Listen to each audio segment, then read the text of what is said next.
Subscribe करें परिष्कार college YouTube channel को और साथ ही बेल आइकन पर क्लिक जरूर करें, जिससे हमारे सभी वीडियोस नोटिफिकेशन सबसे पहले आप तक पहुंचे।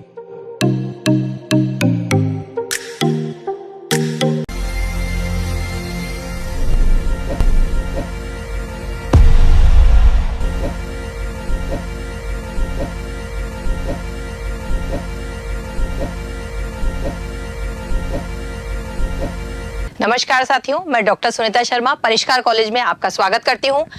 आज हम पढ़ने जा रहे हैं समष्टि अर्थशास्त्र में जो हमारा टॉपिक है वो है समष्टि अर्थशास्त्र की मूलभूत धारणाएं, basic concepts of macro economics, जो कि आगे के जो चैप्टर्स हैं उनको समझने के लिए बहुत ही इंपॉर्टेंट है। तो लेक्चर चालू करने से पहले आप परिष्कार वर्ल्ड के यूट्यूब चैनल को सब्सक्राइब करें, साथ ही बेल आइकन दबाएं। वह परिष्कार कॉलेज के यूट्यूब चैनल को सब्सक्राइब करें, वह बेल आइकन दबाना ना भूलें, जिससे कि समय समय पे आपको नए वीडियोस के नोटिफिकेशन मिलते रहें। तो देखिए, जो आज हम टॉपिक पढ़ने जा रहे हैं उसमें जो यूनिवर्सिटी के जो एग्जाम है, राजस्थान यूनिवर्सिटी के जो एग्जाम है, उनमें कौन कौन से क्वेश्चन बने हुए हैं देखें।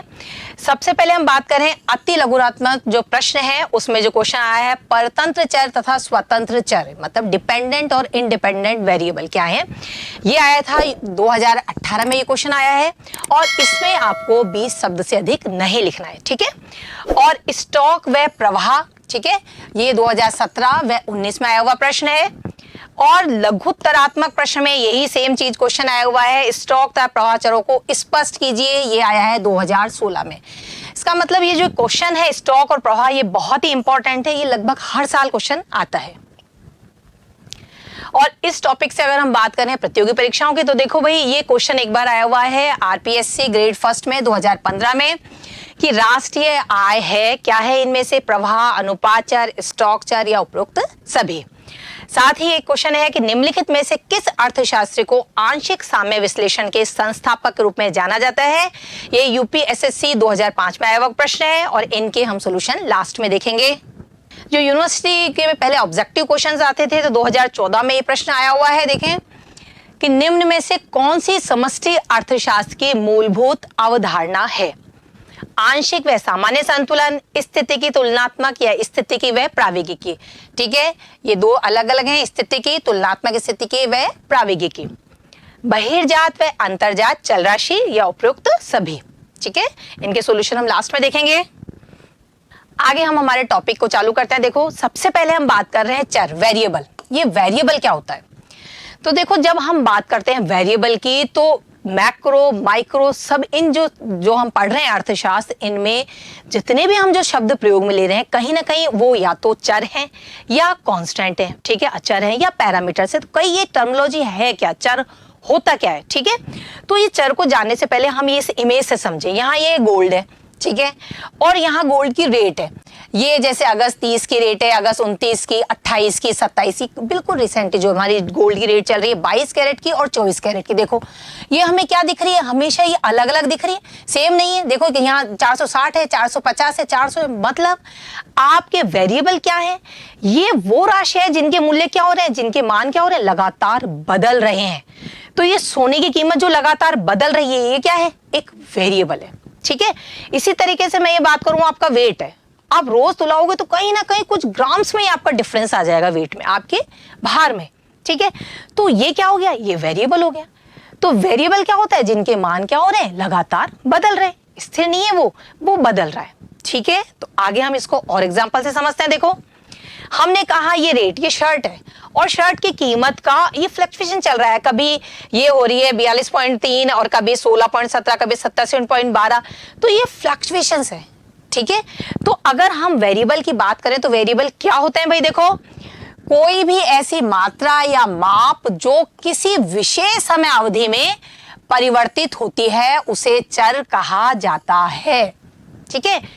कोई भी ऐसी मात्रा या माप जो क्या हो रही है, विशेष समय अवधि में परिवर्तित हो रही है, उसे हमने क्या कहा, चर कहा, उसे हम क्या कह रहे हैं, वेरिएबल कह रहे हैं। अब जैसे क्या है, देखो, अर्थशास्त्र में कीमत, किसी भी वस्तु की कीमत हम कहें हमेशा सेम रहेगी, ऐसा नहीं है, तो कीमत क्या हो गया, एक वेरिएबल हो गया। वैसे ही लाभ की बात करें, आगम, रेवेन्यू, लागत, कॉस्ट, आप कोई सामान बना रहे हैं, उत्पादक बना रहा है तो उसकी जो लागत आ रही है वो बदलती रहती है, ठीक है। राष्ट्रीय आय है, उपभोग, निवेश, निर्यात, आयात, ये सब क्या है, ये सब के सब वेरिएबल हैं, यानी चर है। इसी तरीके से हमने कहा जैसे शर्ट की कीमत है 250 रुपए, 300, 400 प्रति पीस, अगर ये ऐसे बदल रही है तो ये क्या है, ये वेरिएबल है, मतलब चर है, ठीक है। तो हमने क्या पढ़ा, चर। चर का मतलब जिसका मान लगातार, एक ऐसा माप या राशि जिसका मान क्या हो रहा है, लगातार बदल रहा है, उसे हमने वेरिएबल या चर कहा। ये शब्द ध्यान रखना क्योंकि आगे हम कई जगह ये शब्द प्रयोग में आएगा, ठीक है। अब चर कई प्रकार के हैं तो उन सभी चरों के बारे में हम आगे बात कर रहे हैं। देखो वेरिएबल की जब हमने एक और एग्जांपल से समझो कि इनको शो किससे करते हैं। देखो वेरिएबल को हम जो डिनोट करते हैं, दिखाते हैं, वो या तो हमारे क्या होते हैं, लेटर्स होते हैं। हम एक्स, वाई, जेड इन सब से दिखाएंगे वेरिएबल को, ठीक है, शो करेंगे, प्रदर्शित करेंगे। भाई एक्स है, इसका मतलब वो क्या आएगा, वहां पर कोई मान आएगा, कोई वेरिएबल है वो। इसी तरीके से हम इसको सिंबल्स वगैरह से भी दिखा सकते हैं, ए बी सी वगैरह इनसे भी दिखा सकते हैं। तो वेरिएबल को किससे दर्शाया जाता है, X Y Z A B C, इन सब से हम वेरिएबल को दर्शाते हैं, ठीक है। यहाँ पर भी यही है, ए क्या है, वेरिएबल है, एस क्या है, वेरिएबल है, ओके।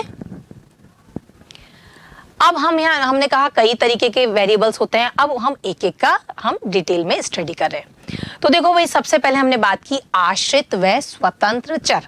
क्या नाम है, आश्रित और स्वतंत्र चर, ठीक है। यानी हम बात कर रहे हैं, आश्रित को तो हम कहते हैं कि ये डिपेंडेंट है, स्वतंत्र मतलब इंडिपेंडेंट, ठीक है। अब इस एग्जाम्पल से समझो, हमने इस पेड़ की बात कर रहे हैं। अब पेड़ ग्रोथ कब करता है, कब बढ़ता है पेड़, जब उसको हम प्रॉपर सनलाइट मिलेगी, जब उसको क्या मिलेगा, उसको अच्छा खाद मिल रहा है, मिट्टी अच्छी है, पानी प्रॉपर मिल रहा है, तभी पेड़ ग्रो करेगा, तभी ग्रोथ होगी उसकी। तो ऐसी स्थिति में ये सब चीजें जो लाइट है, ठीक है, इसी तरीके हमने वाटर और मिनरल्स की हम बात कर रहे हैं, तो ये सब चीजें क्या हो गई, ये तो आपका क्या है, ये इंडिपेंडेंट वेरिएबल है, मतलब स्वतंत्र चर है। और पेड़ क्या हो गया, ये क्या हो गया, आश्रित चर हो गया। पेड़ क्या हो गया भाई, आश्रित चर। क्यों हो गया ये आश्रित, क्योंकि ये इन पे निर्भर कर रहा है, ठीक है। अब मैं एक दूसरा एग्जांपल बोलूं कि आप लोगों की बात करूं मैं, आप क्या हो, आप हो डिपेंडेंट वेरिएबल, मतलब आश्रित चर। क्यों हो भैया आप आश्रित, क्योंकि आप अपने पेरेंट्स पर डिपेंड कर रहे हैं, मतलब वो आपको आगे पढ़ाएंगे तो आप पढ़ेंगे, वो आपको अच्छे से प्रॉपर पूरी तरीके से आपकी परवरिश कर रहे हैं तो आपकी अच्छी परवरिश हो रही है। अगर उनके पास पैसा नहीं है तो नहीं हो पा रही है। तो आप क्या हो, आप हो आश्रित, और आपके पेरेंट्स क्या हैं, वो हैं स्वतंत्र। क्लियर है। तो हम बात कर रहे हैं आश्रित व स्वतंत्र चर की। तो सबसे पहले हमने आज इस एग्जांपल से समझा कि ये पेड़ तो क्या है, आश्रित चर है। क्यों, क्योंकि ये निर्भर कर रहा है, किस पे निर्भर कर रहा है, ये सूरज की रोशनी पे, पानी पर, खाद पे, मिट्टी पर, इन सब पर ये निर्भर करता है। ओके, ठीक है। अब हम इसी का आगे एग्जाम्पल की बात करें कि क्या चीज है भाई ये। देखो आश्रित चर, सबसे पहले हम आश्रित चर की परिभाषा की बात कर रहे हैं, ठीक है।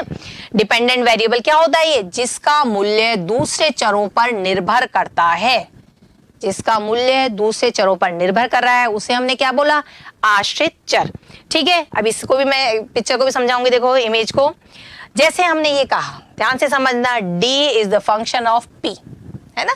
किसी भी वस्तु की जो मांग है वो किस पर निर्भर कर रही है, कीमत पर निर्भर करती है। आप यही देखो कि अभी मैंने कहा सोने की बात कर रही हूं मैं, अगर सोने की जो रेट है थोड़ी कम हो जाएगी तो डिमांड क्या हो जाएगी, बढ़ जाएगी। कीमत कम हुई तो मांग बढ़ गई, ठीक है, और कीमत बढ़ गई तो मांग कम हो गई, ऐसा ही होगा। तो कीमत पर क्या निर्भर कर रही है, मांग निर्भर कर रही है। तो ये मांग क्या हो गई, ये हो गई आश्रित चर। क्यों हो गई आश्रित, क्योंकि ये कीमत पर निर्भर कर रही है। और कीमत क्या हो गई, स्वतंत्र चर। क्लियर है बात, ठीक है। तो हमने यहां बोला कि किसी वस्तु की मांग उसकी कीमत पर निर्भर करती है, इसलिए मांग तो आपके आश्रित चर और कीमत स्वतंत्र चर होती है। अब यहां पर हम बात करें कि ये क्या बता रहा है कि जो इंडिपेंडेंट वेरिएबल है, जो इंडिपेंडेंट मतलब स्वतंत्र चर, वो तो क्या है, आपका कोज है, मतलब कारण है, कि उसके कारण आपका जो डिपेंडेंट वेरिएबल है उस पर हमको क्या दिखता है, प्रभाव दिखता है, ठीक है। तो यहां ये तो क्या हो गया आपका कारण, और ये क्या हो गया, इस पे प्रभाव दिख रहा है। तो तो आपके जो इंडिपेंडेंट वेरिएबल है वो तो क्या है, कारण है, कि इसके कीमत के कारण मांग पर जो प्रभाव हो रहा है, तो ये प्रभाव और ये कारण को दिखा रहा है।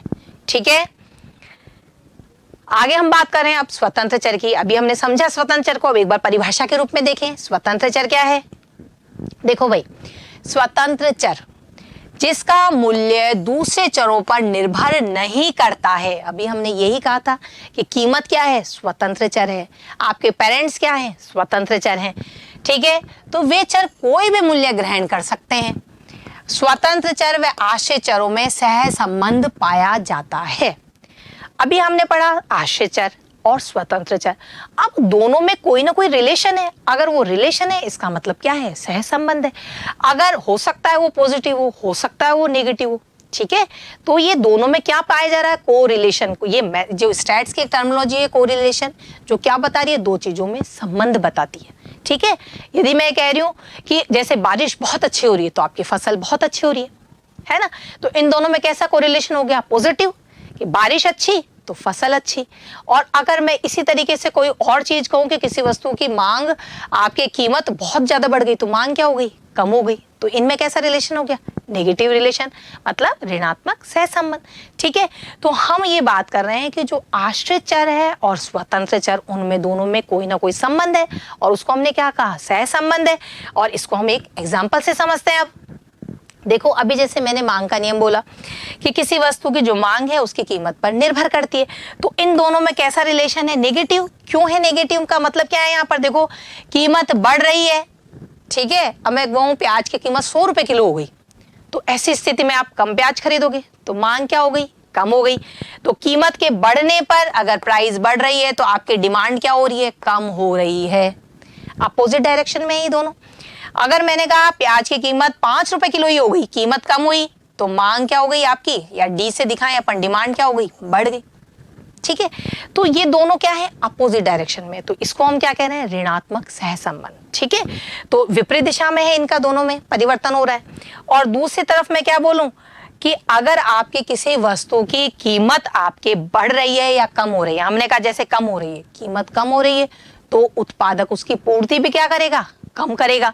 और वहीं मैं बोलूं कि कीमत बढ़ गई है तो उत्पादक उसकी पूर्ति भी क्या करेगा, बढ़ा देगा। तो दोनों में समान दिशा में परिवर्तन हो रहा है, तो इसको हमने क्या बोला, धनात्मक सहसंबंध। ठीक है, यानी समान दिशा में परिवर्तन है। तो अभी हम जो बात कर रहे हैं आश्रित चर और स्वतंत्र चर की, तो स्वतंत्र चर पर क्या कौन निर्भर कर रहा है, आश्रित चर निर्भर करता है। वो डिसीजन किसके आधार पर ले रहा है, स्वतंत्र चर के आधार पर निर्णय ले रहा है। तो चर हो गए आश्रित व स्वतंत्र। कई एग्जाम्पल से मैंने समझाया, जैसे फसल की हमने बात की, फसल कब अच्छी हो रही है, जब अच्छी रोशनी है, अच्छी आपके सनलाइट अच्छी मिल रही है, मिट्टी अच्छी है, खाद अच्छा है, ठीक है, पानी प्रॉपर दे रहे हैं, तो फसल बहुत अच्छी हो रही है। तो फसल तो क्या हो गई आपकी आश्रित चर, और ये सब चीजें क्या हो गई आपके स्वतंत्र चर। क्लियर है। अब हम आगे चलते हैं। देखो, एक हमने वेरिएबल पढ़े आश्रित और स्वतंत्र, अब दूसरे तरह के वेरिएबल पढ़ रहे हैं स्टॉक व प्रवाह चर। ये बहुत ही इंपॉर्टेंट है, बहुत ही कंफ्यूजन होता है इसमें, और ये एग्जाम की दृष्टि से भी इंपॉर्टेंट है क्योंकि लगभग ये हर साल आ रहा है ये। तो देखो, इस इमेज से समझो, यहाँ ये इमेज, ये जैसे कोई तालाब है, कोई पॉन्ड है जिसमें एक पानी आपके एकत्र है, इकट्ठा है, ठीक है, वहीं यह बहती हुई नदी है ना। तो हम इनकी सहायता से समझना चाहते हैं स्टॉक का मतलब क्या है और प्रवाह का मतलब क्या है। तो जब हम एक पॉइंट ऑफ टाइम की बात कर रहे हैं, किसकी बात कर रहे हैं हम, पॉइंट ऑफ टाइम। अगर हम पॉइंट ऑफ टाइम की अगर हम बात कर रहे हैं, तब उसको हम क्या कहते हैं, उसको हम कहते हैं stock. Okay, point of time में आपके अगर हम बात करें कि आपके किसी पॉन्ड में या किसी टंकी में कितना पानी है, ठीक है, एक निश्चित समय की हम बात कर रहे हैं, और यहाँ हम क्या, हम यानी मान के चलो टाइम पीरियड की बात ही नहीं है, ठीक है, और यहाँ हम पीरियड ऑफ टाइम की बात कर रहे हैं, पीरियड ऑफ टाइम। जब हम पीरियड ऑफ टाइम की बात करते हैं तब उसे हम क्या कहते हैं, प्रवाह। ठीक है, तो यहाँ ये नदी में कहीं कोई स्थिर नहीं है, लगातार बह रही है, तो इसे हमने क्या कहा, प्रवाह कहा। ओके, तो स्टॉक और प्रवाह ये दो वेरिएबल हैं। अब इनको हम आगे एग्जांपल से समझते हैं। देखो भाई, सबसे पहले स्ट्रक्चर देखो, ये जो हम बता रहे हैं कि इस व्यक्ति के पास इतना ही पैसा है, ठीक है, एक निश्चित समय में इतना पैसा है, तो इसको हमने क्या कह दिया, इसको हमने स्टॉक कह दिया। ओके, तो स्टॉक क्या हुआ है, जैसे आपके बचत खाते में 2 सितंबर 2020, आज की हम डेट ले रहे हैं, और आपके 10,000 रुपए है, तो ये क्या हो गया, स्टॉक हो गया कि इतना पैसा है आपके पास। ओके, ठीक है। वहीं मैं ये कहूं कि ये कपड़ा है जैसे, ठीक है, ये भी इसका एग्जाम्पल है, और हमने कहा किसी शॉप में 2 सितंबर 2020 में 5,000 मीटर कपड़ा रखा हुआ है, तो ये भी क्या हो गया, स्टॉक हो गया। ओके, कि हमने एक पॉइंट ऑफ टाइम की बात की कि इस एक समय में यहाँ पर इतना है और एक समय में इतना इस व्यक्ति के पास पैसा है। ओके, तो स्टॉक क्या है, स्टॉक किसी तत्व की वह मात्रा है जो समय के एक निश्चित बिंदु पर मापी जाती है। ध्यान से समझना है इसको। हमने कहा स्टॉक क्या है, किसी तत्व, एग्जैक्ट आपको लैंग्वेज भी इसकी ध्यान रखनी पड़ेगी क्योंकि एग्जाम में एक शब्द एकदम से आपके शब्द नहीं आते। तो किसी तत्व की वह मात्रा है जो समय के एक निश्चित बिंदु पर, समय के एक निश्चित बिंदु पर मापी जा रही है, उसे हमने क्या कहा, स्टॉक का। हमने पर्टिकुलर एक डेट ले ली, इसमें इसके पास पैसा कितना था, इस डेट में कपड़ा दुकान में कितना था। ओके, तो इसे हमने क्या कहा है, स्टॉक का है। ठीक है, अब हम आ जाते हैं, देखो प्रवाह। प्रवाह की जब हम बात कर रहे हैं तो हमने क्या कहा, जैसे राष्ट्रीय आय, राष्ट्रीय आय हम पूरे साल भर की माप रहे हैं। ठीक है, एक साल के अंदर हमारे कितनी देश की नेशनल इनकम है, तो ये क्या चीज शो कर रही है, ये प्रवाह को दिखा रही है। तो प्रवाह क्या होती है, किसी तत्व की वह मात्रा है जो समय की एक निश्चित अवधि में, पीरियड ऑफ टाइम में, वो क्या था, पॉइंट ऑफ टाइम, ये क्या है, पीरियड ऑफ टाइम, तो निश्चित अवधि में मापी जाती है, उसे हम क्या कह रहे हैं, प्रवाह कह रहे हैं। और उन आर्थिक तत्वों को जिनका संबंध समय की एक निश्चित अवधि, जैसे हमने बोला प्रति मास, प्रतिदिन या प्रतिवर्ष से है, संबंध है, तो उसे हम क्या कह रहे हैं, प्रवाह कहते हैं। तो स्टॉक किसको बता रहा था, पॉइंट ऑफ टाइम को, और प्रवाह किसको बता रहा है या फ्लो किसको बता रहा है, पीरियड ऑफ टाइम को। ओके, तो इस तरीके से दोनों की आपको डेफिनेशन, यदि 2 मार्क्स का क्वेश्चन आएगा तो आप केवल दोनों की डेफिनेशन लिखेंगे, 4 मार्क्स का आ रहा है तो आप इनकी एग्जाम्पल अच्छे से इनको समझाएंगे दोनों के। ओके, अब दोनों के देखो एग्जाम्पल देखो, ये बहुत ही कंफ्यूजिंग सा टॉपिक है, तो आपको ध्यान रखना है कि हम पॉइंट ऑफ टाइम की बात कर रहे हैं या पीरियड ऑफ टाइम की बात कर रहे हैं, इससे ही आपका उसमें पता चलेगा कि वो स्टॉक है वो प्रवाह है। सबसे पहले मैं स्टॉक की बात करूं तो अगर हम धन की बात करें कि एक व्यक्ति के पास इतना धन है तो वो क्या हो गया, स्टॉक हो गया। वैसे ही मुद्रा का परिमाण, मात्रा कितनी है मुद्रा की, ठीक है, हम M1 और M3 से शो करते हैं, तो वो क्या है, वो भी आपके स्टॉक है। पूंजी की कितनी मात्रा है, ये भी क्या है, आपके स्टॉक है। एक देश में मुद्रा की पूर्ति कितनी हो रही है, ये भी क्या है, आपके स्टॉक है। और बैंकों में जमाएं कितनी हैं, हमने एक फिक्स टाइम की बात कर रहे हैं हम कि इस एक निश्चित समय में बैंकों में जमाएं कितनी हैं, तो वो क्या है, आपके स्टॉक है। वहीं पर हम बचते, ठीक है, पूरे एक साल भर में अगर हमने कहा कि इतनी हो गई, मतलब टोटली एक पॉइंट ऑफ टाइम में हमने बात करा, लास्ट का एक बिंदु निकाल लिया कि इस पे टोटल बचते कितने किस देश में, तो वो क्या है, स्टॉक है। तो ये सब क्या चीज शो कर रही है, स्टॉक। वहीं में स्टॉक के लिए अगर हम ये बात करें कि हमने कहा जयपुर से दिल्ली की दूरी है, अब ये बदलेगी थोड़ी ना, एक बार ये दूरी को हमने एक रास्ता तय कर लिया, तो वो क्या है, वो स्टॉक है।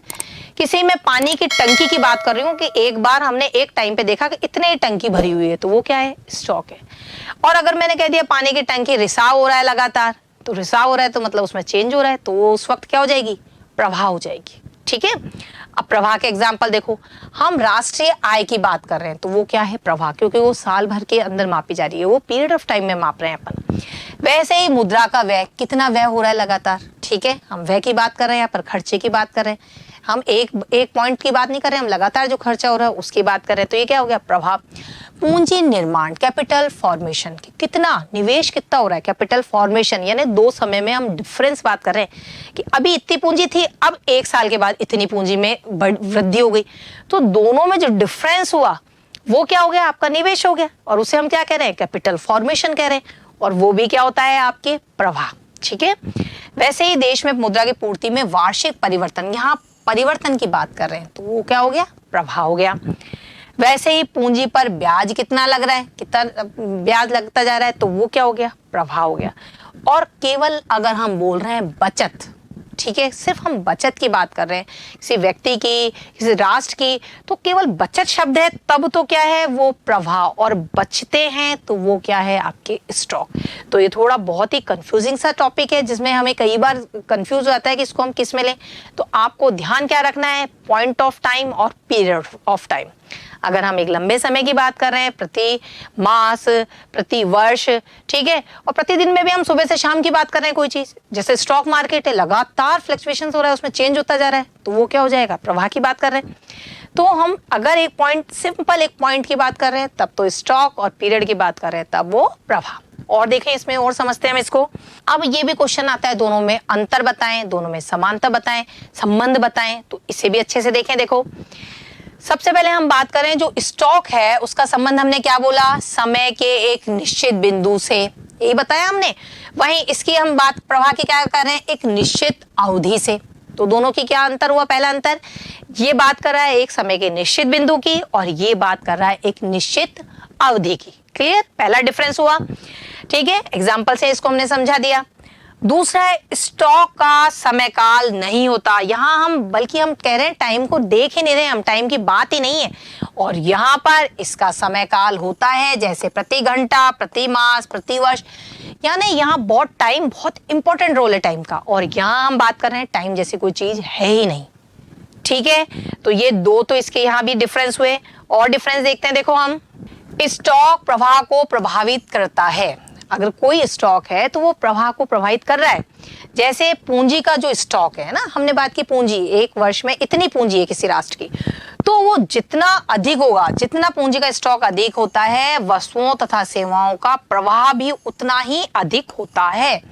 क्यों भाई, ऐसा क्यों हो रहा है कि हमने कहा कहीं किसी देश में पूंजी का स्टॉक पर्याप्त मात्रा में, तो वहां पर क्या हो रहा है, उस स्थिति के अंदर जो वस्तुएं सेवाएं हैं उनका प्रोडक्शन ज्यादा हो रहा है। ठीक है, आपको हो सकता है कि लोन के लिए सुविधाएं मिल जाए, तो ऐसी स्थिति में क्या होगा, प्रोडक्शन ज्यादा हो रहा है, तो स्टॉक किसको प्रवाह कर रहा है, देश की ये स्थिति है कि अच्छी कंडीशन में कोई कंट्री, तो वो क्या करेंगी, वो बैंकों को छूट देंगे कि हम लोन ज्यादा दो।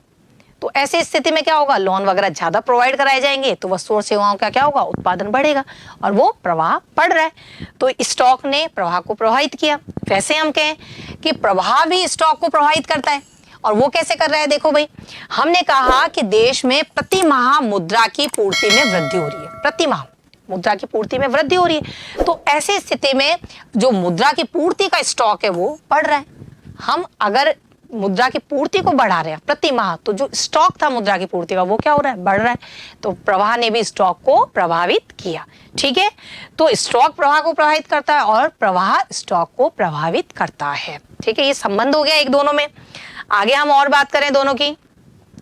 देखो भाई, जो कई आर्थिक तत्वों के स्टॉक संबंधी धारणाएं नहीं होती, कई चीजें ऐसी हैं जिनमें स्टॉक जैसी कोई धारणा ही नहीं है। जैसे हम बात करें आयात और निर्यात, आयात और निर्यात में स्टॉक जैसा कोई कॉन्सेप्ट नहीं है, क्योंकि ये लगातार हो रहा है। ठीक है, हम प्रति माह की बात करते हैं, प्रति वर्ष की बात कर रहे हैं, तो आयात निर्यात लगातार हो रहा है। और ये दोनों के दोनों धारणाएं किसकी है, ये प्रवाह की धारणाएं हैं दोनों के दोनों। ओके, इसी तरीके से कई स्टॉक तत्वों की प्रवाह संबंधी धारणाएं भी होती हैं, कि कईयों की केवल क्या है, स्टॉक तत्वों की प्रवाह संबंधी धारणाएं है, तो क्या वो स्टॉक, लेकिन धारणाएं कैसी है, साथ में प्रवाह संबंधित भी है। कैसे है, देखो, जैसे हमने कहा समय के एक निश्चित बिंदु पर, हम एक पॉइंट ऑफ टाइम की बात कर रहे हैं, जो पूंजी स्टॉक है, जैसे पूंजी स्टॉक है, हमने मान लिया एक पॉइंट ऑफ टाइम पे हमने पूंजी स्टॉक की बात की, वो क्या है, स्टॉक है।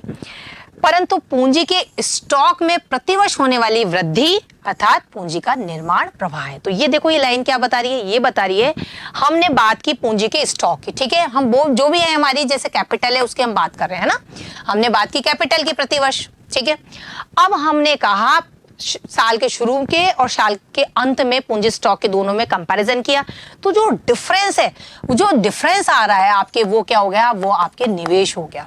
ठीक है, वो किसको शो कर रहा है, वो पूंजी निर्माण है, वो आपके जो परिवर्तन को शो कर रहा है। ठीक है, कि कितना परिवर्तन हो रहा है, तो वो निवेश है, और वो क्या चीज हो गई, प्रवाह हो गई।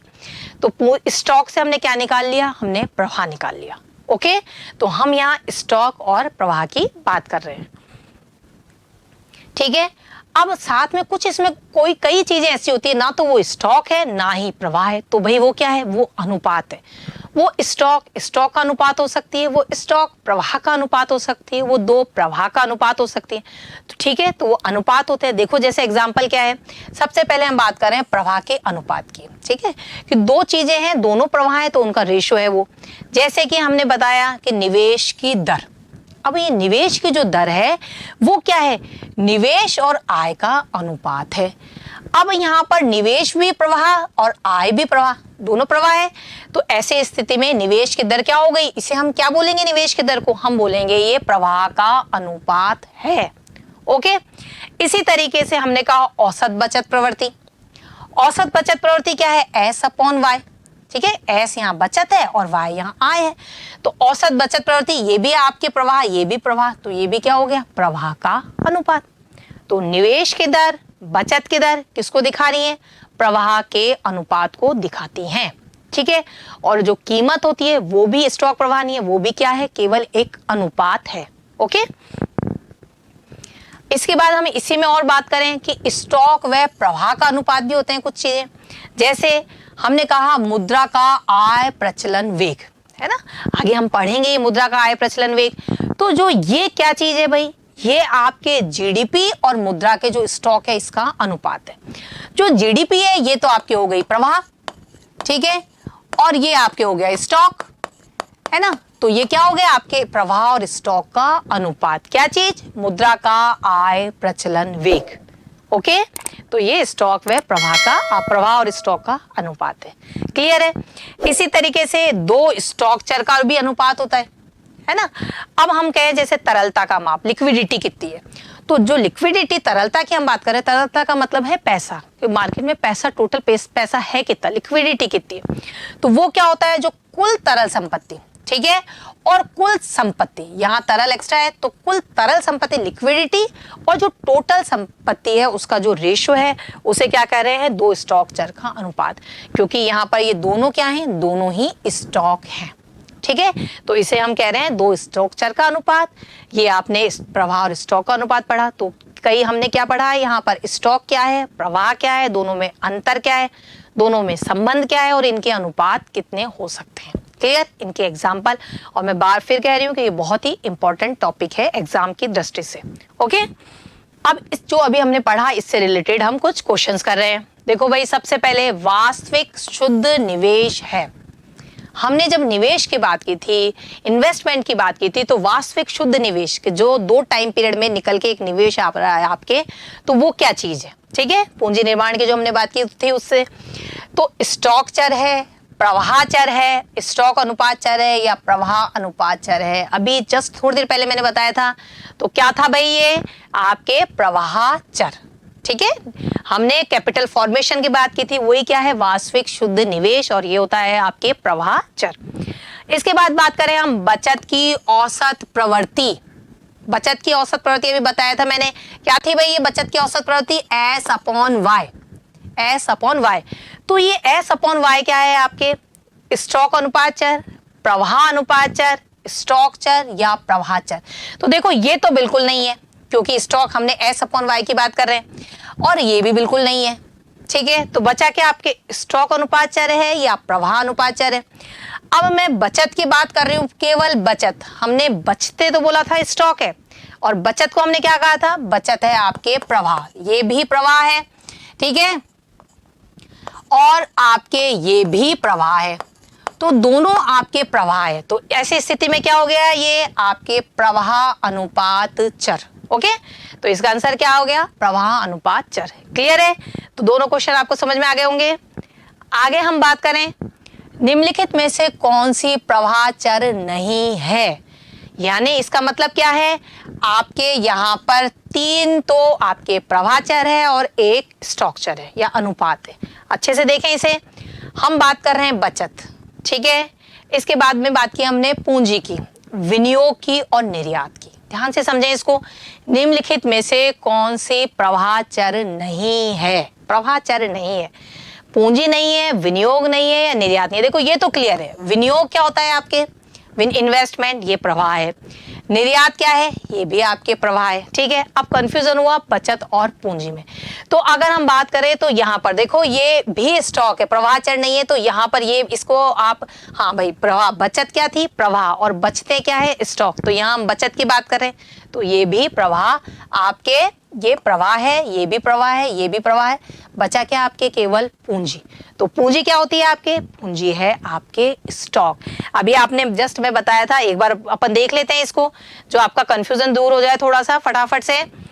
ठीक है, एक बार और इसको रिवाइज कर लें हम जल्दी से। देखो हमने जब बचते बोली थी तो मैंने वहां कहा कौन सा प्रवाह नहीं है, आपके वहां पर क्या लिखा था, हमने बताया था बचत। ठीक है, बचत था, और आपके निवेश था, और आयात निर्यात। तो आयात निर्यात में हमने क्या बोला, प्रवाह है।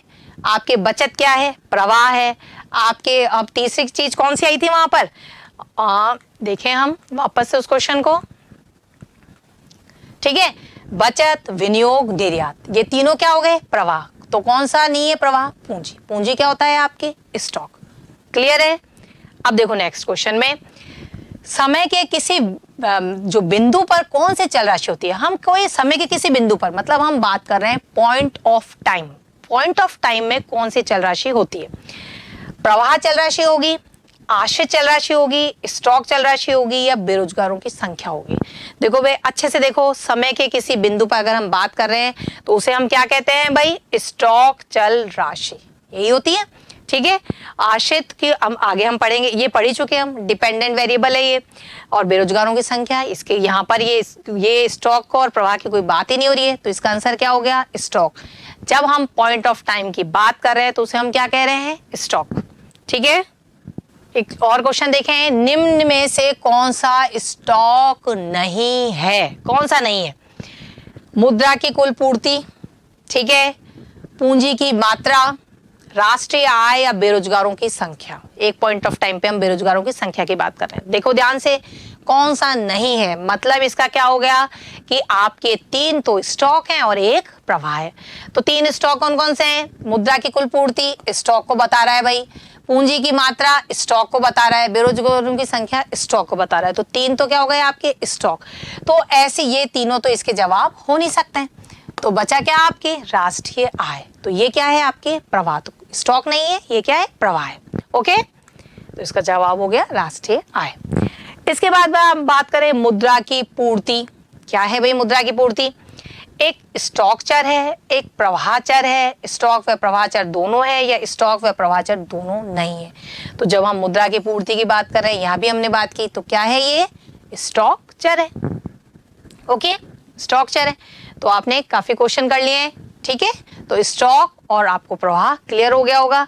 अब हम बात कर रहे हैं अंतर्जात व बहिर्जात जो चर हैं उनकी। तो सबसे पहले अंतर्जात चर की बात करते हैं। ठीक है, अंतर्जात चर।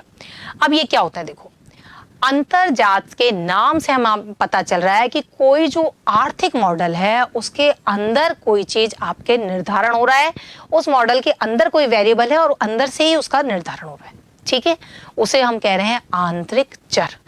वहीं बाह्यजात चर क्या होता है, जो मॉडल के बाहर से जिस चीज का निर्धारण हो रहा है। ठीक है, मॉडल के अंदर नहीं है, वो बाहर से उसका निर्धारण हो रहा है, उसे हम क्या कहते हैं, बाहिर्जात चर। ठीक है, तो पहले इसको एक सिंपल एग्जांपल से समझे। देखो जो अंतर्जात चर है वो आपके खुद के, हम आपके एग्जांपल से समझते हैं। हम आपका, अगर हम आपके एक व्यक्तित्व की बात करें, ठीक है, तो आप एक व्यक्ति हैं, एक इंसान है, तो उस रूप में हमने ये कहा आपका जो व्यवहार है वो क्या है, आंतरिक चर है। हम दूसरी बात बोले, आपका रहन सहन, ठीक है, आप क्या खा रहे हैं, आप क्या पी रहे हैं, ये सब चीजें, आपका जो कैसा शरीर है, ये सब क्या है, ये आंतरिक चर है। ठीक है, जो आपके अंदर से निर्धारण हो रहा है इनका, कहाँ आपने जन्म लिया है ये आपको तय नहीं कर सकते आप, ये सब चीजें क्या हो गई, आंतरिक चर। बात समझ में आ रही है। वही मैं बोलूं बाह्यजात चर। बाह्यजात चर क्या हुए, जो आप फिर किस तरीके से आपने अपना आगे विकास कर रहे हैं, आप कैसे पढ़ाई कर रहे हैं, आप कैसे एनवायरनमेंट में जा रहे हैं, और आपने अपने आप का जो कैसा आपका चारों तरफ का वातावरण है, आपके दोस्त कैसे बन रहे हैं, ये चीजें जो बाहर से निर्धारण हो रहा है, वो चीजें क्या हो गई, आपकी बाह्यजात चर। ठीक है, समझ में आ रही है बात। अब इसको हम इकोनॉमिक्स की दृष्टि से देखते हैं। ओके, हमने बात की अंतर्जात व आंतरिक चर की। वे चर जो किसी सिद्धांत या मॉडल में निहित होते हैं। आप कोई मॉडल बना रहे हैं, कोई आर्थिक मॉडल है, और जो चर उसके अंदर ही निहित है, मॉडल के अंदर जो निहित है, ठीक है, उन्हें हमने कहा अंतर्जात या आंतरिक चर। या आंतरिक चर में से किसी एक में परिवर्तन होने पर दूसरे चर में अवश्य परिवर्तन होता है। एक चीज में परिवर्तन हुआ, जो भी वेरिएबल्स है उनमें, तो दूसरा भी उससे इफेक्ट होगा, प्रभावित होगा। अब जैसे हम एक उदाहरण ले रहे हैं, जैसे कीमत व मांगी गई मात्रा आंतरिक चर है। कीमत में परिवर्तन होने पर मांगी गई मात्रा में परिवर्तन होगा। हमने अभी पहले भी पढ़ा था, D is the function of P. अगर इसमें चेंज हो रहा है तो इसमें परिवर्तन हो रहा है, और दोनों ही क्या हैं? दोनों ही आपके आंतरिक चर हैं। ठीक है, तो आंतरिक चर, एक में परिवर्तन हो रहा है तो दूसरे उससे प्रभावित हो रहा है। ठीक है, और ये दोनों ही क्या हैं? आपके आंतरिक चर है। ओके, समझ में आ रहा है? आंतरिक चर क्या होता है? जो किसी भी आर्थिक मॉडल के अंदर से ही निहित है, उसके अंदर ही उनका निर्धारण हो रहा है ना। अब हम आगे बात करें बहिर्जात चर। अभी जैसे मैंने एग्जाम्पल से समझाया, आपका जो व्यक्तित्व है, आपका जो आप किस तरीके का आपका शरीर है, कहाँ आपने जन्म लिया है, ये सब चीजें जिनको आप कुछ चेंज नहीं कर सकते हो, वो तो आंतरिक चर थे।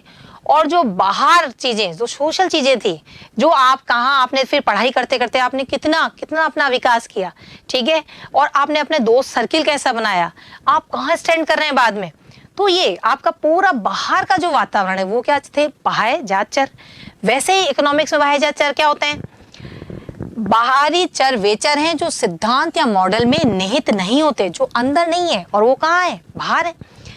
और ये बाहर की शक्तियों के द्वारा निर्धारित हो रहे हैं। बाहर की शक्तियां इसको क्या कर रही है? निर्धारित कर रही हैं।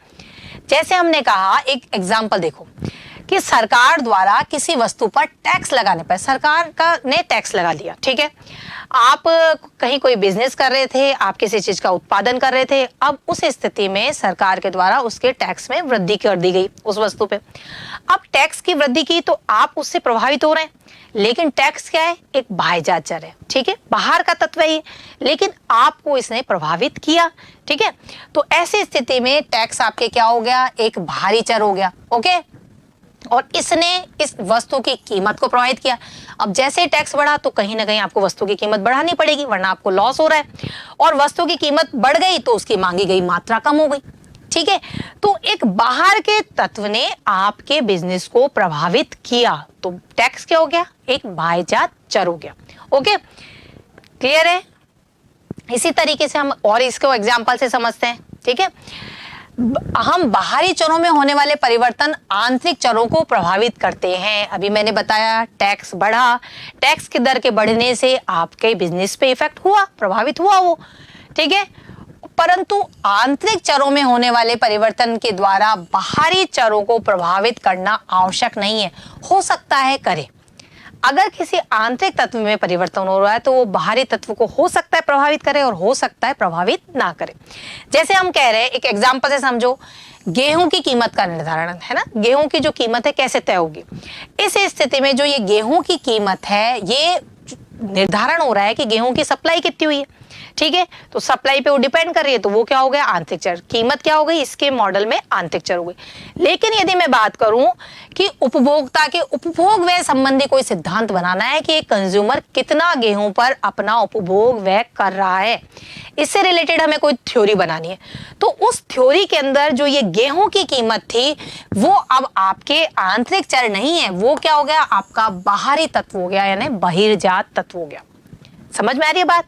यदि मैं ये कहूं कि गेहूं की कीमत का निर्धारण करना है भाई, तो गेहूं की मांग और गेहूं की पूर्ति से गेहूं की कीमत तय हो रही है, तो ऐसी स्थिति में तो हमने क्या बोला कि ऐसी स्थिति में गेहूं की जो कीमत है अंतर्जात तत्व है या चर है।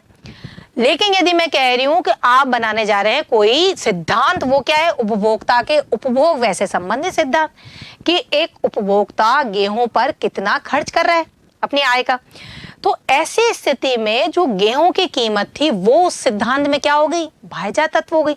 ठीक है, इसको हम और एग्जांपल से समझते हैं। देखो आंतरिक और बाह्य तत्व को, ठीक है, एक अच्छे से एग्जांपल से और समझिए इसे हम। देखें, यहां मैं बता देती हूँ, यहां मैं समझा रही हूँ आपको इसका कोई एक एग्जाम्पल। हमने कहा कोई वस्तु की मांग है, ठीक है, हम यहाँ वस्तु की मांग की बात कर रहे हैं, ये डिमांड है। ओके, डी से दिखा दो, क्यू से दिखा दो, कोई फर्क नहीं पड़ रहा। ये फलन किसका है आपके, ये फलन उस वस्तु की कीमत का है। किसी वस्तु की मांगी गई मात्रा उस वस्तु की कीमत पर निर्भर कर रही है, उपभोक्ता की आय पर निर्भर कर रही है, अन्य वस्तुओं की कीमत पर निर्भर कर रही है। यहाँ हमने वाई कीमत, अन्य वस्तुओं की कीमत ले ली, और इसके अलावा कई चीजों पर निर्भर करती है निर्भर।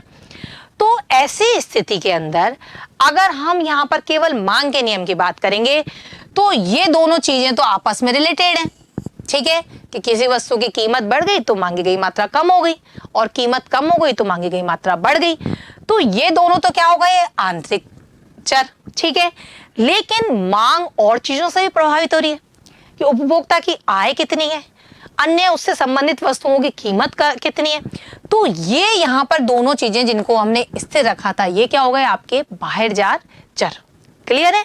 तो हमने पढ़े आंतरिक चर क्या है और बहिर्जात चर क्या होते हैं। ओके, आगे हम बात करें, अभी हमने ये दोनों पढ़ लिए हैं चर, अब हम अचर यानी कांस्टेंट क्या होता है भाई आपके। हमें स्टार्टिंग में जो चर पढ़ा था, और ये क्या है आपके अचर, ठीक है, चर और अचर। तो ये अचर का मतलब क्या होता है भाई, वह कोई भी मात्रा या मूल्य जो स्थिर रहता है, अर्थात इसमें कोई परिवर्तन नहीं होता, जिसका मान क्या है स्थिर है, उसे हम क्या कह रहे हैं अचर। और चर क्या थे, जिसके मान लगातार समय के साथ बदल रहे हैं, उसे हमने चर कहा था। तो देखो भाई, जो अचर या कांस्टेंट के एग्जांपल देखो, जैसे हमने पाई का मान कहते हैं, ठीक है, पाई का मान क्या है आपके स्थिर है, पाई अपॉन 7। वैसे ही हमने ये संख्याएं ली 2, 3, 4, 1/5, तो ये सब क्या है, ये अचर है, ये क्या है कांस्टेंट है, जिनके मान क्या है स्थिर है। तो इनको हम किस तरीके से दिखाते हैं, देखो ये 7 है और ये 5 है, दोनों क्या है यहाँ पर कांस्टेंट है। और x क्या है, हमने बात की थी, x क्या होता है वेरिएबल है, और ये सब ऑपरेटर है, साइन कर रहे हैं ये, ठीक है। तो 7 और 5 को हमने क्या बोला, ये है आपके कांस्टेंट। ओके, तो कांस्टेंट क्या होते हैं, जिनके मान क्या है स्थिर हैं, उन्हें हम क्या कहते हैं अचर कहते हैं। ओके, ठीक है, दोनों में डिफरेंस समझ में आ गया। चर के मान बदलते रहते हैं और अचर के मान क्या होते हैं स्थिर रहते हैं। अब हम बात करें प्राचल या पैरामीटर। देखो अचर और पैरामीटर में कई बार कंफ्यूजन हो जाता है, तो उस चीज को समझना कि दोनों में अंतर क्या है। जो ये प्राचल है ये एक विशेष प्रकार का अचर है तो ये अचर लेकिन एक विशेष प्रकार का अचर है। ओके, ये एक फलनात्मक संबंध में स्थिर माना जाता है। एक फलनात्मक संबंध है उसमें इसको हम स्थिर मानते हैं। एक विशेष समस्या में इसका एक स्थिर मूल्य और दूसरी समस्या में दूसरा स्थिर मूल्य होता है, परंतु एक समस्या में केवल एक ही मूल्य होता है। देखो इसको भी हम एग्जाम्पल से समझते हैं। ओके, इसको हम एग्जाम्पल से देखते हैं। एक अच्छे से समझना हम क्या पढ़ रहे हैं, पैरामीटर या प्राचल। अब देखो एग्जाम्पल में इसमें देखो c = C0 + by, एक हमारी इक्वेशन है। इसके अंदर ये c तो उपभोग, ये उपभोग फलन है, c उपभोग, ये आपके स्वायत्त उपभोग, b आपके किसको दिखा रहा है, ये स्थिरांक है, MPC सीमांत उपभोग प्रवृत्ति, और y क्या है आपका आय है। आगे पूरा एक उपभोग फलन का चैप्टर है, उसमें अच्छे से पढ़ेंगे। अभी हम बताना क्या चाह रहे हैं, प्राचल या पैरामीटर क्या होता है। ठीक है, तो इस इक्वेशन के अंदर आपके ये जो C0 है और ये जो B है ये क्या है, स्थिर है। क्या है ये, स्थिर। और जो आपका उपभोग है वो किस पर निर्भर कर रहा है, आय पर निर्भर कर रहा है। यदि आपकी आय बढ़ रही है तो उपभोग बढ़ रहा है, आय आपकी कम हो रही है तो उपभोग कम हो रहा है। तो हमने कहा ये आय और C में हम संबंध की बात कर रहे हैं, लेकिन हमने यहाँ दो ये लिए हैं, प्राचल है, ये पैरामीटर है, जो कि इस इक्वेशन में स्थिर है। हो सकता है दूसरे इक्वेशन में इनके मान दूर कुछ और हो, बदल जाए। तो ऐसी स्थिति के अंदर प्राचल क्या होता है कि जो एक फलनात्मक संबंध में जिनको हम स्थिर मान के चल रहे हैं वो है प्राचल। ठीक है, तो हमने क्या कहा, C0 और B क्या है आपके पैरामीटर्स हैं और इनका मूल्य इस समीकरण में स्थिर है। ओके, ठीक है, और हमने ये बता ही दिया है कि ये सब चीजें उपभोग है, ये स्वतंत्र उपभोग या स्वायत्त उपभोग कहते हैं, इसे सीमांत उपभोग प्रवृत्ति कहते हैं, जो कि हम आगे पढ़ेंगे क्या होते हैं ये। अब दूसरा और इसका एग्जांपल देखो भाई, ये हमारा उत्पादन फलन है। Q is the function of N T K, हमने ये बताया। Q क्या है, उत्पादन की मात्रा है आपके, N क्या है, रोजगार, T तकनीकी, और ये पूंजी की मात्रा। ओके, अब यहाँ पर हम ये जो क्लासिकल मॉडल था उसमें हम क्या मान के चल रहे हैं, केवल इन दोनों में संबंध की बात कर रहे हैं कि आपके रोजगार की मात्रा बढ़ रही है, यानी लोग ज्यादा रोजगार कर रहे हैं या काम कर रहे हैं, तो ऐसी स्थिति में उत्पादन की मात्रा बढ़ेगी। ठीक है, इन दोनों चीजों को इस इक्वेशन में हमने स्थिर रखा है। ठीक है, तो ये टी और के क्या है, हमारे स्थिर है, और ये दोनों क्या हो गए, इसलिए फिर पैरामीटर्स या प्राचल हो गए। ओके, तो हमने यहाँ क्या पढ़ा, प्राचल क्या होता है, जो क्या बताया आपको कि किसी विशेष समीकरण में जिन कुछ राशियों का मान जो स्थिर होता है उन्हें हमने पैरामीटर्स कहा, और ये विशेष प्रकार के क्या है, अचर है। क्लियर है बात? ठीक है, और यहाँ के को हमने पूंजी भंडार बता ही दिया है। क्लियर हो गया होगा कि आपके पैरामीटर्स अचर क्या होते हैं। अब हम नेक्स्ट जो वेरिएबल्स पढ़ रहे हैं वो हैं आपके प्रत्याशित व वास्तविक चर। नाम से भी समझ में आ रहा है, देखो भाई, प्रत्याशित और ये है वास्तविक। प्रत्याशित का मतलब क्या होता है कि जो हम कल्पना करके चल रहे हैं, जो अज्यूम कर रहे हैं हम, ठीक है, जो हम मान रहे हैं पहले से, उसे हमने क्या बोला, प्रत्याशित। और वास्तविक क्या होता है, जो रियल में है। ठीक है, तो अब इसमें देखो, सबसे पहले हम बात कर रहे हैं, जैसे इस व्यक्ति की बात कर रहे हैं, वो एक कल्पना कर रहा है कि आने वाले 5 साल में मैं कोई मकान खरीद लूंगा। वो कैसा होगा मकान, वो ऐसा हो सकता है, वो ऐसा हो सकता है, वो ये भी हो सकता है, ये भी हो सकता है। वो कल्पना कर रहा है अभी केवल कि क्या होगा। ठीक है, वैसे इकोनॉमी में क्या होता है, हम पहले से कल्पना करके चलते हैं कि हमारे इस साल की बचतें इतनी होंगी, निवेश इतना होगा, आय इतनी होगी, ठीक है, उपभोग व्यय इतना होगा। तो ये सब चीजें जो हम मान के चल रहे हैं वो क्या हो गए, आपके प्रत्याशित चर हो गए। ओके, तो प्रत्याशित चर क्या है, एक्सेंट क्या होता है, किसी तत्व के विषय में एक निश्चित अवधि के प्रारंभ में, कोई भी निश्चित अवधि है उसके प्रारंभ में आपने जो अनुमान लगा लेना है, आपने सोचा है, अनुमान लगाया है या योजना बनाई है, उसे हमने क्या कह रहे हैं, प्रत्याशित चर कह रहे हैं। क्लियर है? और इसे हम क्या कह रहे हैं, कार्य से पहले अनुमानित करना कहते हैं, और इसे नियोजित या वांछित या इच्छित, इच्छित वर्ड भी आता है, नियोजित या इच्छित राशि भी कहते हैं। क्लियर हो गया? तो ये इसके दो नाम अलग हैं, और ये अनुमान, कार्य से पहले जो अनुमान लगा रहे हैं उसे हम क्या कह रहे हैं, उसे हम प्रत्याशित चर कहते हैं। ठीक है, और इसके प्रत्याशित उदाहरण है बचतें, प्रत्याशित निवेश, प्रत्याशित आय, ये सब क्या हो गए, इसके एग्जाम्पल हो गए। ठीक है, और वैसे ही हम बात करें वास्तविक चर की। वास्तविक क्या हुआ, जो आपका लास्ट में रिजल्ट निकल के आ रहा है, आपने सोचा तो ये था, अब हुआ कितना, उसे हम क्या कह रहे हैं, वास्तविक कह रहे हैं। तो देखो भाई, अब उसने पहले मकान की कल्पना की थी, अब कौन सा लास्ट में उसने खरीदा मकान, तो ये क्या हो गया, वास्तविक। तो वास्तविक चरों से अभिप्राय समय की एक विशेष अवधि, जो भी आपने टाइम लेके चल रहे थे आप, के अंत में चरों के वास्तविक आकार से है कि लास्ट में आपका क्या निकल के आया है, क्या बचते निकल के आ रही हैं, वास्तव में निवेश कितना हुआ, तो वो क्या हो गया, आपके वास्तविक चर, और ये कार्य के अंत में निकलती हैं। क्लियर? जैसे वास्तविक बचत, वास्तविक निवेश। तो हम क्या पढ़ रहे हैं, प्रत्याशित और वास्तविक, इनका कहाँ उपयोग होता है भाई। देखो भाई, जब हम मॉडल वगैरह बनाते हैं तो उसमें हम जो भी हमने किन्स का भी मॉडल पढ़ेंगे, क्लासिकल मॉडल भी पढ़ेंगे, तो उसमें हमने स्टार्टिंग में क्या अज्यूम किया और लास्ट में आपके क्या रिजल्ट निकल के आया। आप बचत की बात कर रहे हो, आप निवेश की बात कर रहे हो, प्रारंभ में आपने साल के प्रारंभ में क्या सोचा था। ठीक है, हमारी जैसे योजनाएं बनती है, 5 ईयर प्लान थे, अब जो कि नहीं है, लेकिन अभी जैसे नीति आयोग दूसरा कॉन्सेप्ट आया है, लेकिन कहीं ना कहीं प्लानिंग तो हो रही है। तो उस प्लानिंग में आपने सोचा क्या। ठीक है, आप जैसे बजट की बात करते हैं तो हम सोच के क्या चल रहे हैं और लास्ट में हमारे निकल के क्या आया है, तो वो क्या हो गया, प्रत्याशित हो गया और वास्तविक हो गया। ठीक है, तो ये क्लियर हो गया आपको वेरिएबल्स। अब हम बात कर रहे हैं तत्समक व समीकरण। ये क्या चीज है, देखो इकोनॉमिक्स में, ठीक है, आइडेंटिटीज एंड इक्वेशन। जो तत्समक है वो क्या है, जो संबंध परिभाषा के आधार पर स्थापित किए जा रहे हैं, मैथमेटिकली नहीं कर रहे हैं कि ये बिल्कुल बराबर होगा ही, हमने परिभाषा के आधार पर जो संबंध निकाले हैं उन्हें हम कह रहे हैं तत्समक। ओके, जैसे हमने कहा y और y equals to C plus I, हम बोलते हैं y equals to C plus I, लेकिन ये हम एक परिभाषा के आधार पर निकाल रहे हैं। हमने 2 सेक्टर इकोनॉमी की बात की है अभी केवल। ठीक है, ये किन्स का मॉडल है। तो y बराबर सी प्लस है, हमने कहा पूरी इनकम या तो उपभोग किया जा रहा है या निवेश किया जा रहा है। ठीक है, ना तो यहाँ सरकार है, ना ही कोई अंतर्राष्ट्रीय या हमारे पूरा अंतर्राष्ट्रीय मार्केट है। तो ऐसी स्थिति में y equal to C plus I हमने लिया, और यहाँ जो ये साइन है ये क्या है, यही आपके तत्समक है, जो क्या दिखा रहा है, एक आपने परिभाषा के आधार पर संबंध निकाला है। ठीक है, तो यहाँ इसके द्वारा इसको दिखाया जाता है तत्समक को। यहाँ वाई आय है, सी उपभोग है और आई क्या है, आपका निवेश है। तो एग्जैक्ट बराबर हो जरूरी नहीं है, लेकिन हमने ये माना है, हमने परिभाषा के आधार पे माना है, उसे हमने क्या कहा, तत्समक कहा है। ओके, इसके बाद हम बात करें समीकरण। समीकरण में तो हम बाईं और दाईं ओर के जो दोनों वैल्यूज है उनको बिल्कुल बराबर करते हैं। ये परिभाषा के आधार पर नहीं है, ये बिल्कुल इक्वेशन है, बिल्कुल बराबर की जाएगी। तो ऐसी स्थिति में व्यावहारिक संबंधों को समीकरणों के रूप में प्रकट किया जा सकता है।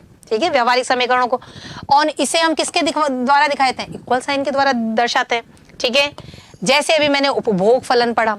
अब इस उपभोग फलन में यदि मैंने सी की और इसकी बी की दोनों की मात्रा रख ली, दोनों की वैल्यू रख रहे हैं, तो ऐसी स्थिति में y का मान इस c को प्रभावित करेगा कि c का मान क्या होना चाहिए। y यदि बढ़ रही है तो c बढ़ेगा, y कम हो रही है तो c कम होगा। तो और दोनों लास्ट में क्या होंगे, ऐसी स्थिति में दोनों तरफ ये बराबर हो रहा है। तो इक्वेशन में आपके बाईं ओर की और दाईं ओर की राशि बिल्कुल बराबर होती है। ठीक है, समीकरण में y के विशिष्ट मान पर ही बाईं तरफ की राशि निर्भर करती है। तो तत्समक और समीकरण में क्या डिफरेंस हुआ, तत्समक तो हम परिभाषा के आधार पर निर्धारित कर रहे हैं, वहां एक्सैक्ट नहीं है वैल्यू, और यहां पर हम क्या कर रहे हैं, बिल्कुल बाईं और दाईं ओर के जो मान होंगे एकदम क्या होंगे, बराबर होंगे। ठीक है, और कोई भी जो वैल्यू होती है उसको निकालने के लिए समीकरण काम में आते हैं। ठीक है, कोई भी चर राशि को निकालने, उसका मान निकालने के लिए समीकरण काम में लिए जाते हैं। ओके, अब हम बात कर रहे हैं आंशिक तथा सामान्य संतुलन की। सब चीजें हम क्या पढ़ रहे हैं, जो मैक्रो आप आगे पढ़ने जा रहे हैं उसकी मूलभूत धारणाएं, कि आपके ये सब संतुलन है, ये आगे कहीं ना कहीं ये शब्द प्रयोग में आते रहते हैं, और तब ये लगता है आप लोगों को ये शब्द कहाँ से आ गए भाई। तो उन चीजों को जानने के लिए हम पढ़ रहे हैं आज। आंशिक तथा सामान्य संतुलन क्या होता है भाई, देखो नाम से भी हमें समझ में आ रहा है। पहली बात तो आप ये संतुलन में, पिछले लेक्चर में मैंने समझाया था संतुलन क्या होता है। संतुलन का मतलब है आपके कि अब आपके व्यवहार में कोई चेंज नहीं आएगा। आप क्या, एक बार आपने कोई डिसीजन ले लिया तो आप बदलाव नहीं कर रहे। और ये पढ़ना क्यों जरूरी है इकोनॉमिक्स में, क्योंकि सभी जो आर्थिक क्रियाएं हैं उनकी प्रवृत्ति क्या हो रही है, संतुलन की ओर जाने की प्रवृत्ति होती है। हम जो असंतुलन से संतुलन की ओर जाने का प्रयास करते हैं, तो इसलिए हम इसे पढ़ रहे हैं। ठीक है, अब ये संतुलन दो प्रकार के पढ़ रहे हैं हम, आंशिक और सामान्य। अब ये दोनों क्या होते हैं, देखो भाई, हमने कहा शुरू में कि जो आंशिक संतुलन है वो क्या है आपके, जिसे हम पार्शियल इक्विलिब्रियम भी कह रहे हैं, यह अवस्था केवल एक आर्थिक इकाई के संतुलन से संबंधित होती है। आंशिक का मतलब ही यही है, आप किसी छोटी इकाई की बात कर रहे हो, केवल एक छोटे, एक उपभोक्ता, एक उत्पादक, एक फर्म, एक उद्योग, इनके यदि मैं संतुलन की बात करूंगी तो उसे हम क्या कहेंगे, आंशिक संतुलन। और जब पूरी इकोनॉमी के संतुलन की बात करेंगे तब उसे हम क्या कहेंगे, सामान्य संतुलन। ठीक है, तो हमने जब ये कहा कि केवल एक आर्थिक इकाई, किसकी बात कर रहे हैं हम, केवल एक आर्थिक इकाई की, उसे हम क्या कह रहे हैं, आंशिक संतुलन। जैसे एक उपभोक्ता, एक फर्म, एक उद्योग का संतुलन। हम इस पिक्चर से क्या दिखाना चाह रहे हैं, हम ये कह रहे हैं कि कोई रेस्टोरेंट पे जा रहा है तो ये अपने पूरी अच्छे से अच्छी सेवाएं दे रहे हैं, ठीक है, रेस्टोरेंट वाले, और व्यक्ति अपने पूरे जो पैसे खर्च कर रहा है उसका पूरा मैक्सिमम यूज लेना चाहता है। तो दोनों किस प्रयास में, अपने संतुलन की ओर अग्रसर होने के प्रयास में। ठीक है, हर व्यक्ति चाहता है कि वो अपनी लिमिटेड इनकम को ऐसे खर्च करे कि उसको मैक्सिमम सेटिस्फेक्शन मिले। हर फर्म चाहती है कि वो अपना प्रोडक्शन कॉस्ट को इतनी कम करने की कोशिश करती है और प्रॉफिट को मैक्सिमाइज करने की कोशिश करती है। तो हर व्यक्ति क्या चाह रहा है, अपने संतुलन की ओर अग्रसर होना चाहता है। ठीक है, अब इस आंशिक संतुलन को और समझें हम। देखो, इस विश्लेषण में अन्य आर्थिक तत्वों को स्थिर मानकर केवल एक आर्थिक तत्व को परिवर्तनशील रखा जाता है। हम आंशिक की बात कर रहे हैं, इसलिए हम सब चीजों को क्या मान रहे हैं, कांस्टेंट, और दो चीजों के रिलेशन निकाल रहे हैं। जैसे हमने कहा मार्शल का मांग का नियम। अभी मैंने क्या कहा था, ये जो डिमांड है ये और चीज, हमने आय भी लिया, हमने दूसरे वस्तुओं की कीमत भी ली, हम टेक्नोलॉजी भी ले सकते हैं, हम पॉपुलेशन भी ले सकते हैं।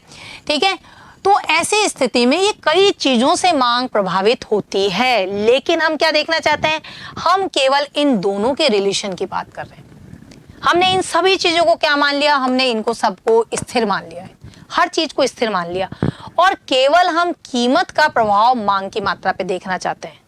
तो ऐसी स्थिति में ये क्या हो गया, ये हो गया आपके आंशिक संतुलन। केवल हमने एक के से दूसरे पे क्या प्रभाव पड़ रहा है इसकी बात कर रहे हैं। ठीक है। जैसे हमने कहा वस्तु की मांगी गई मात्रा और वस्तु की हम कीमत, इन दोनों की बात कर रहे हैं, और अन्य तत्वों को हमने क्या रख लिया, स्थिर।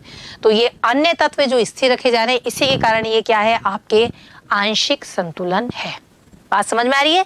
केवल हम क्या कर रहे हैं, हम इनको सभी को स्थिर रख के केवल एक आर्थिक तत्व को परिवर्तनशील रख रहे हैं और उसका विश्लेषण कर रहे हैं, उसे हमने आंशिक संतुलन कहा। इसे और समझते हैं हम एग्जाम्पल से। देखो, आंशिक संतुलन का संबंध दो प्रकार की समस्याओं से, हम इसके अंदर दो प्रकार की समस्याओं को पढ़ते हैं। पहली समस्या क्या है आपके, किसी व्यक्ति, फर्म, उद्योग के आर्थिक व्यवहार से संबंधित। हमने एक फर्म की, एक व्यक्ति की, एक उद्योग की, इसकी बात कर रहे हैं, तो हम किस में पढ़ेंगे, आंशिक संतुलन पढ़ेंगे। क्लियर। दूसरा, किसी भी प्रकार की आर्थिक हलचल के प्रथम क्रम का प्रभाव, प्रथम क्रम का मतलब पहला प्रभाव, कोई भी सरकार के द्वारा बड़ा डिसीजन लिया गया है, उसमें पहला इफेक्ट क्या होगा, सरकार ने यदि हम कह रहे हैं उर्वरकों पे सब्सिडी घटा दी है, ठीक है, या कोई किसी चीज पे टैक्स बहुत ज्यादा बढ़ा दिया, या इस बार के बजट में युद्ध सामग्री का हमारा उसका रेशो बहुत बढ़ा दिया कि हम अपना हो सकता है कि 8% युद्ध की सामग्री पे जीडीपी का लगाए, तो ऐसी स्थिति के अंदर सरकार का एक जो डिसीजन लिया गया उससे पहला इफेक्ट किस पे पड़ेगा, उसकी जो हम बात करेंगे वो क्या हो जाएगा, आपके आंशिक संतुलन। ठीक है, तो अब इन दोनों को समझें एग्जांपल से। हम एक व्यक्ति की बात कर रहे हैं, जैसे हमने कहा कि जयपुर शहर के उद्योग में हड़ताल हो गई। ठीक है, जयपुर शहर में एक उद्योग है, उसमें कहीं ना कहीं आपके मान के चल रहे हैं कि कोई सेटिस्फेक्शन, मतलब वो असंतुष्ट थे बच्चे, वहां के कर्मचारी, और उन्होंने क्या कर दी, हड़ताल कर दी। अब हड़ताल करने से जो पहला इफेक्ट हम बात कर रहे हैं, हड़ताल करने से किस पे प्रभाव पड़ा, उन व्यक्तियों पे जो वहां कर्मचारी काम कर रहे थे, बेरोजगार हो गए हैं वो लोग। तो ऐसी स्थिति में केवल हमने किसकी बात की, हमने एक उद्योग की बात कर रहे हैं या जो फर्म थी उसकी बात कर रहे हैं, तो इसका प्रभाव केवल इस उद्योग तक ही रहा, हो सकता है आगे जाके तो पड़ जाए आगे प्रभाव। स्टार्टिंग हमने कहा कि उद्योग तक रहा, वहां के लोग बेरोजगार हो गए, वहां का प्रोडक्शन खत्म हो गया, वहां मालिक बिल्कुल मतलब उसके इनको ताले लगाने पड़ गए अपने उद्योग पर। तो ये स्थिति किसको बता रही है, आंशिक संतुलन को बता रही है। ओके, वैसे ही मैंने कहा दूसरा, इसमें हम बात करें कि आर्थिक हलचल का प्रथम क्रम क्या है, देश के आर्थिक योजना के कारण निर्माण कार्य में तेजी आ गई, कि योजना में ये प्लानिंग की गई कि आपके कंस्ट्रक्शन इस बार तेजी से करना है, कई आपके ऑफिसेज बनाने, कई चीजें हो सकता है कि डिसीजन ले लिया भाई कंस्ट्रक्शन को बढ़ाना है। अब ऐसी स्थिति में निर्माण कार्य में तेजी आ रही है, तो किस चीज की मांग बढ़ी भाई, सबसे पहले सीमेंट की डिमांड बढ़ गई। ओके, तो हमने कहा सीमेंट की मांग बढ़ गई है, तो सीमेंट की मांग बढ़ने से क्या होगा भाई, तो ऐसी स्थिति में इसे हम भी देखेंगे, सीमेंट की कीमत बढ़ जाएगी, और जब सीमेंट की कीमत बढ़ गई तो उसके उत्पादन पे, वहां उसमें लाभ भी बढ़ रहा है, उत्पादन भी बढ़ रहा है, साधनों की मांग भी बढ़ रही है, सब चीज हमने प्रथम क्रम में ये सब चीजें हो रही है। तो यहां तक जो हम बात कर रहे हैं वो किसकी पढ़ रहे हैं, हम ये आंशिक संतुलन की बात कर रहे हैं, ये आपके आंशिक संतुलन है यहां तक। ठीक है, लेकिन आगे इसमें हो सकता है कि इसका प्रभाव लगातार जारी रहे। कैसे जारी रहेगा भाई, हम ये कह सकते हैं सीमेंट की तो बढ़ी, लेकिन फिर आपकी इतनी कीमत बढ़ गई सीमेंट की, तो और भाई जहां सरकार की बात थी वहां तक तो ठीक है, लेकिन पूरा कंस्ट्रक्शन महंगा हो गया, फिर महंगाई बढ़ गई उसके कारण, तो पूरी इकोनॉमी कहीं प्रभावित हो गई उससे। तो आगे का जो प्रभाव पड़ेंगे पूरी इकोनॉमी में पड़ रहा है, उसे हम क्या कहेंगे, सामान्य संतुलन। और यहाँ पहला प्रभाव जहां तक पड़ रहा है उसे हम क्या कहेंगे, आंशिक संतुलन। और जो हम एक व्यक्ति की बात कर रहे थे, तो इससे अन्य उद्योग प्रभावित नहीं हुए। हमने कहा एक जयपुर के एक उद्योग में हड़ताल हुई थी, तो केवल वहीं तक उसका प्रभाव रहा। ठीक है, क्लियर हुई बात। तो यहाँ हमने क्या पढ़ रहे हैं, हम आंशिक और सामान्य संतुलन। और आंशिक क्या कहा कि आपके एक व्यक्ति, एक फर्म, एक उद्योग, इन पर कोई प्रभाव पड़ रहा है, या फिर हम कह रहे हैं कि आर्थिक हलचल का किसी भी डिसीजन से जो पहला प्रभाव पड़ रहा है उसे हमने क्या कहा, आंशिक संतुलन में उनका अध्ययन किया जाता है। और ये कॉन्सेप्ट दिया किसने था भाई, जो ये आंशिक साम्य का कॉन्सेप्ट था उसके संस्थापक थे अल्फ्रेड मार्शल। ओके, मार्शल ने दिया ये कॉन्सेप्ट, तो क्लियर हो गया होगा इसको। और फिर और भी हम एग्जाम्पल बता सकते हैं, जैसे मैं कहूँ कि सरकार के, जैसे मैंने युद्ध की सामग्री की बात की कि इसके बार के बजट पे कहा कि युद्ध की सामग्री पे हमारा ज्यादा ध्यान रहेगा, तो ऐसे स्थिति में इस्पात की क्या हो गई, लोहे की मांग बढ़ गई, क्योंकि वो युद्ध की सामग्री बन रही है, तो लोहे की डिमांड बढ़ने से लोहे की कीमत क्या हो गई, बढ़ गई। तो ये पहला इफेक्ट जो पड़ रहा है ये किस में आया, आंशिक संतुलन में। लेकिन जब हम कह रहे हैं कि लोहे की फिर इतनी मांग बढ़ रही है, कीमत बढ़ रही है, तो पूरी तरीके से कंस्ट्रक्शन को इसने प्रभावित किया। तो ऐसी स्थिति में क्या हो गया, लोहे की मांग बढ़ने से, कीमत बढ़ने से महंगाई बढ़ रही है, ठीक है, क्योंकि घर महंगे पड़ रहे हैं। अब घर महंगे बन रहे हैं तो घर खरीदने में भी आपके ज्यादा पैसा लग रहा है। तो ये पूरा जो इकोनॉमी में प्रभाव पड़ रहा है उसको हम किस में पढ़ेंगे, सामान्य संतुलन में। ओके, क्लियर हो गया। अब हम बात करें सामान्य की, जैसे अभी मैंने एग्जांपल से समझाया, इसकी परिभाषा भी देख लो। जनरल इक्विलिब्रियम क्या होता है, यह वह स्थिति है जिसमें किसी अर्थव्यवस्था की सभी इकाइयां संतुलन की स्थिति में होंगी, पाई जाएंगी, ठीक है। सभी इकाइयां संतुलन में, तब पूरा सामान्य संतुलन होगा। क्लियर है। और यह स्थिति आर्थिक इकाइयों की परस्पर निर्भरता प्रकट करती है कि कोई भी आर्थिक इकाई इंडिविजुअल तो है ही नहीं, कहीं ना कहीं वो दूसरे से क्या हो रही है, प्रभावित हो रही है। तो एक संतुलन में तो दूसरे का भी संतुलन में होना जरूरी है, तीसरे का भी संतुलन में होना जरूरी है। पूरी इकोनॉमी में हर जगह संतुलन है, तब सामान्य संतुलन की स्थिति प्राप्त होती है, ठीक है। आगे अर्थशास्त्रियों ने देखो इसके बारे में क्या कहा, समझो इसको, ये डेफिनेशन थी, इंपॉर्टेंट थी, इसलिए बताइए। स्टिगलर क्या कह रहे हैं, सामान्य संतुलन का सिद्धांत अर्थव्यवस्था के सभी भागों के पारस्परिक जो संबंध है उनका सिद्धांत है।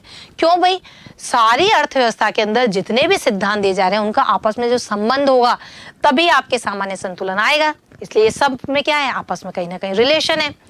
वैसे ही लेफ्टविच ने क्या कहा, देखो भाई, संपूर्ण अर्थव्यवस्था का सामान्य संतुलन उसी स्थिति में हो सकता है जब सभी आर्थिक इकाइयां एक साथ अपने आंशिक संतुलन में प्राप्त हो।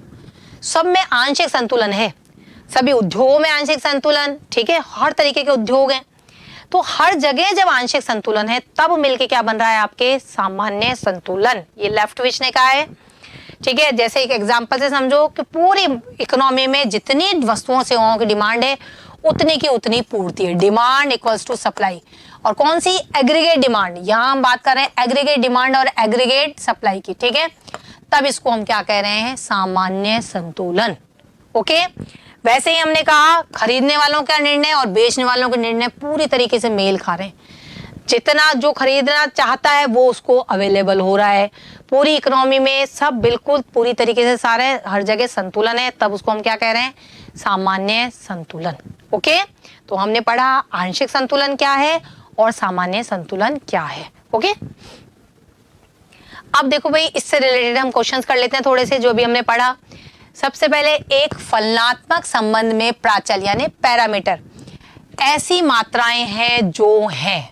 पैरामीटर्स कौन से थे भाई, जो क्या होते हैं, स्थिर होते हैं, परिवर्तनशील होते हैं, उपरोक्त दोनों हैं या उपयुक्त में से कोई नहीं है। क्या थे पैरामीटर, जो किसी फलनात्मक संबंध में क्या होते हैं, स्थिर होते हैं। ओके, तो इसका जवाब क्या हो जाएगा, स्थिर। क्लियर। प्रत्याशित मात्राएं वे हैं जो हैं। प्रत्याशित हम क्या कर रहे थे, अज्यूम, जिसे हमने क्या बोला था, इच्छित भी बोला था, और इसके क्या नाम थे, अनुमानित भी था। तो क्या होती है भाई, ये नियोजित है, ठीक है, संभावित है, इच्छित है, ये उपरोक्त सभी। क्या है, तीनों ही नाम है इनके, तो क्या आ जाएगा यहाँ पर, उपरोक्त सभी। इन्हें हम क्या बोलते हैं, प्रत्याशित राशियां। आगे हम बात करें, संतुलन दर्शाता है योजनाओं में मेल, योजनाओं में बेमेल, उपयुक्त कोई नहीं इनमें से, या उपयुक्त में से उपयुक्त दोनों या कोई नहीं। तो क्या था भाई, यहाँ पर आपके संतुलन में क्या होगा, मेल ही दिखाएगा, तो योजनाओं में मेल, तभी हम संतुलन की बात कर रहे हैं। कौन सा प्रवाह चर है, ये हमने स्टार्टिंग में पढ़ा था, मुद्रा की पूर्ति, ठीक है। प्रवाह की बात कर रहे हैं हम यहाँ पर, रिजर्व मुद्रा, बेरोजगारों की संख्या या विनियोग व निर्यात की राशि। क्या था प्रवाह, आपके इन्वेस्टमेंट और निर्यात आयात दोनों क्या होते हैं, प्रवाह। तो इसका जवाब क्या हो जाएगा, ये। और ये तीनों क्या हैं, आपके स्टॉक है। ओके, अब जो हमने स्टार्टिंग में एक ये क्वेश्चन और देख लें, वास्तविक विश्लेषण है। वास्तविक, प्रत्याशित आय, वास्तविक बचत, प्रत्याशित निवेश, प्रत्याशित बचत। अब देखो नाम से हमें पता चल रहा है, अब हम यहाँ वास्तविक कह रहे हैं, प्रत्याशित का मतलब जो हम अज्यूम कर रहे हैं, फ्यूचर की बात कर रहे हैं। ये प्रत्याशित, ये भी नहीं होगा, ये भी नहीं है, ये भी नहीं है, तो क्या जवाब बचा आपके, वास्तविक बचत। ये क्या है, आपके वास्तविक विश्लेषण है। ओके, अब हमारे जो हमने शुरू में क्वेश्चंस की बात की थी उनके जवाब देखते हैं हम। राष्ट्रीय आय है, प्रवाह चर है, अनुपात चर है, स्टॉक चर है या उपरोक्त सभी है? अच्छे से देखें, राष्ट्रीय आय हमने ये आरपीएससी ग्रेड फर्स्ट में आया हुआ है, 2015 का क्वेश्चन है। तो राष्ट्रीय आय क्या बताया था हमने, ये क्या है भाई, प्रवाह चर पढ़ा था। प्रवाह होती है राष्ट्रीय आय, एक साल की निकालते हैं हम। निम्नलिखित में से किस अर्थशास्त्री को आंशिक साम्य विश्लेषण के संस्थापक के रूप में जाना जाता है? ठीक है, यूपीएससी 2005 का क्वेश्चन है ये भी अभी हमने देखा। क्या नाम लिया था भाई, अल्फ्रेड मार्शल। ये क्या है, आंशिक साम्य के संस्थापक है। ओके, ये क्वेश्चन देखें, निम्न में से कौन सी समष्टि अर्थशास्त्र की मूलभूत अवधारणा है? समष्टि में हम क्या पढ़ रहे हैं, आंशिक व सामान्य संतुलन अभी हमने पढ़ा है। इसी से पहले लेक्चर में मैंने बताया था स्थिति की, तुलनात्मक स्थिति की व प्राविगिकी, ये भी इसमें आता है समष्टि में। बहिर्जात व अंतर्जात चल राशि, ये भी हमने पढ़ी है अभी, और उपरोक्त सभी। तो ये सभी चीजें हम किस में पढ़ रहे हैं, समष्टि अर्थशास्त्र में हम पढ़ते हैं। ओके, तो आज हमने क्या पढ़ा, आज हमने पढ़ा आपके समष्टि अर्थशास्त्र की मूलभूत अवधारणाएं, जो कि आगे के लेक्चर के लिए बहुत ही इंपॉर्टेंट है। ये शब्द बार बार आते हैं, आपके सभी चैप्टर्स में आएंगे आप। ठीक है, तो इसे अच्छे से देखें आप, और जो परिष्कार वर्ल्ड का यूट्यूब चैनल है उसे सब्सक्राइब करें व बेल आइकन दबाएं। साथ ही परिष्कार कॉलेज के यूट्यूब चैनल को सब्सक्राइब करें व बेल आइकन दबाना ना भूलें, जिससे कि समय समय पे आपको नोटिफिकेशन मिलते रहे। धन्यवाद।